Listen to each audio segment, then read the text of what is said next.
Sabah menjangkakan peningkatan jumlah pelancong menerusi perkembangan rangkaian udara terus ke negeri itu. Itu antara tumpuan dari negeri di bawah bayu petang ini. Laporannya terus bersama Anissa Dawles di Kota Kinabalu. Silakan, Ann. Ya, sahih. Sabah dijangka mencapai 2.5 juta ketibaan pelawat menjelang penghujung tahun ini, melebihi 2.2 juta pelancong yang disasarkan. Menteri Pelancongan Kebudayaan dan Alam Sekitar Sabah Datuk Christina Liew berkata, angka itu dijangka terus meningkat menerusi usaha inklusif kerajaan negeri termasuk mengembangkan rangkaian udara terus ke Sabah. Datuk Christina berkata demikian ketika berucap melancarkan penerbitan akaun satelit pelancongan wilayah RTSA Sabah 2022. Teks ucapan beliau disampaikan pembantu menterinya, Datuk Jonistan Bangkwai. Menurut Datuk Christina, Sabah mencatat ketibaan 1.73 juta pelancong pada tahun 2022, meningkat 365.5% berbanding 371,187 pelancong pada tahun sebelumnya. RTSA Sabah 2022 adalah laporan statistik kaji selidik terperinci yang pertama dibangunkan di negara ini melibatkan kerjasama Jabatan Perangkaan Malaysia DOSEM dengan kerjasama Kementerian Pelancongan Kebudayaan dan Alam Sekitar Sabah KEPKAS dan Lembaga Pelancongan Sabah LPS bagi mengukur perkembangan industri pelancongan dan sumbangannya dalam keluaran dalam negara kasar KDNK Sabah. Sementara itu, dalam sidang media, Datuk Jonistan menggesa semua operator pelancongan agar menggunakan sepenuhnya hasil dapatan maklumat RTSA bagi merealisasikan agenda inovasi negara untuk memajukan sektor pelancongan. At least kita boleh fokus kepada area-area mana lagi yang kita harus beri penekanan. At least kita tahu bahawa memang pelancongan ini betul-betul boleh membantu dengan angka-angka yang ada diperolehi. Majlis Daerah Keningau MDK mewujudkan satu aplikasi perkhidmatan MDKGU e-Services bagi memudahkan orang ramai membuat pembayaran secara dalam talian. Adun Bingkor Datuk Robert Taufik berkata usaha itu seiring dengan perkembangan teknologi pesat masa kini.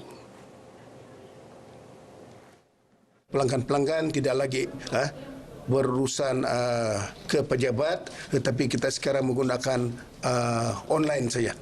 Jadi ini adalah satu perkhidmatan yang amat baik yang dibuat oleh pihak Majlis Daerah Keningau.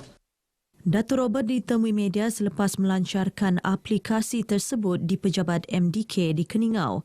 MDKGU e-Services boleh dimuat turun ke dalam telefon pintar melalui aplikasi Play Store. Antara perkhidmatan yang ditawarkan adalah pembayaran cukai tanah, pembaharuan dan semakan lesen, tempahan fasiliti dan kompaun. Penantian lebih 2 tahun seorang ibu tunggal di Kampung Dabata, Tambunan untuk memiliki rumah baharu akhirnya menjadi kenyataan.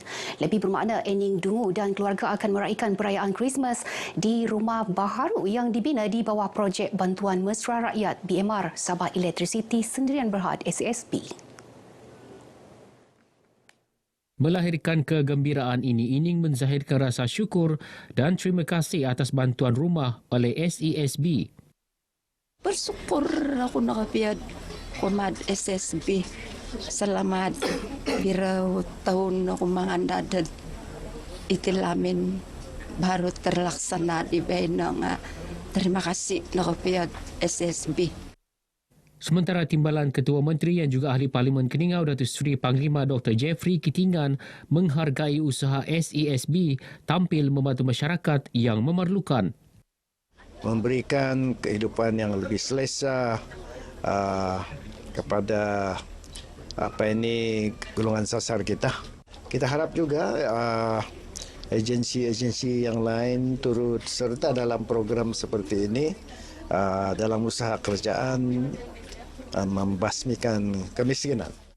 Pengurusi SASB Datuk Seri Panglima Wilfred Madius Tangau ketika ditemui pemberita berkata pihaknya komited menyumbang semula kepada rakyat dan negara melalui pelaksanaan pelbagai program tanggungjawab sosial korporat tanpa mengira kaum. Kita sentiasa kerjasama dengan semua agensi, terutama sekali dengan ahli-ahli Dewan Undangan Negeri, khususnya UPPM dan sebagainya untuk mengenal pasti Jadi di SSB memang kita mempunyai satu pangkalan data tentang mereka yang berkeperluan ini dan kita akan memberi bantuan mengikut kapasiti kita lah.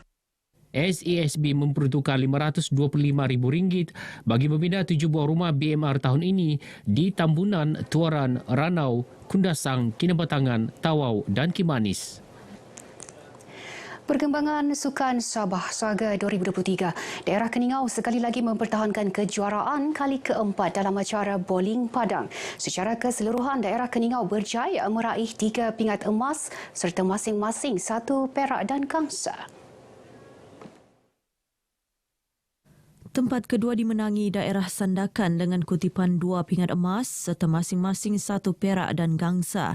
Sementara tempat ketiga daerah Kota Belud dengan 2 emas dan 3 gangsa. Saya mengucapkan tahniah kepada semua pemenang-pemenang pada hari ini dan terutama kepada Keningau yang telah pun menjadi juara keseluruhan. Tahniah juga kami ucapkan kepada semua pemain-pemain bowls and Sabah. Menjadi juara ialah berasa sangat gembira dan bangga sebab ini emas pertama kami dalam Sukan Saga sebab kami telah menyertai Saga selama 3 tahun dari 2017, 19 dan 2023. Kami berdua pertama kalilah dapat pingat emas dalam berpasukan bowling padang PES 2023 pada tahun inilah. Jadi training kami saya sangat berpuas hatilah sebab tidak menyangkalah kami dapat emaskan dengan berapa bulan kami training bersama-sama dari pagi sampai petang begitu. Hujan tu semua tu kami sanggup jugalah. Sementara itu, Presiden Persatuan Bowling Padang Sabah Syuib Hashim memberitahu pelbagai kejohanan akan diadakan di Keningau bagi menarik minat dan mencungkil bakat baharu dalam sukan ini. Kita bercadang akan membawa beberapa kejohanan yang seperti peringkat negeri dan kebangsaan di Keningau ini. Kerana venue di sini adalah amat sesuai selain daripada venue yang ada di Kota Kinabalu yang mana pada masa ini sedang dinaik taraf. Acara bowling padang yang berlangsung di Kompleks Sukan Keningau sejak 15 Disember lalu disertai 10 pasukan dari seluruh negeri.